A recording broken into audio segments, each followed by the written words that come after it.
During my stay in Antigua, I volunteered 45 minutes away in a government-run clinic in the small town of Santiago. I would take two buses, or chicken buses as they called them, since they were so jam-packed. When I first arrived, I didn't know what to expect, but to be honest, that's how I felt every morning I arrived in the tiny clinic. Overall, I was not prepared for the level of poverty that I witnessed. I am not only talking about material poverty, but the poverty of education as well. This especially includes health education.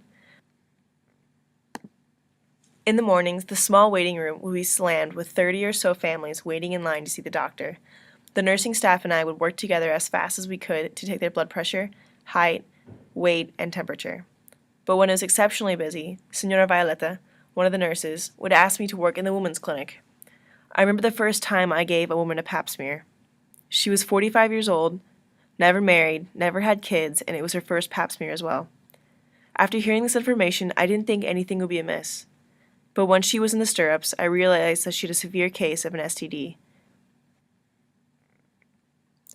Senora Maria, one of the other nurses, and I looked at each other, trying to keep our alarm to ourselves, and I took off my gloves as she went to fetch the doctor. I held her hand while she nervously held mine, and together we waited for the doctor to come. It took her 25 minutes to arrive since we were so understaffed. But while we were waiting, all I could think about was, we have a vaccine for this. But I knew she didn't know that. The effects of a lack of education was never so tangible to me. The nurses and doctors did their best to educate the patients as they waited in the waiting room, but we all knew that so much more could be done. On my last day there, Senora Violeta told me something I will never forget.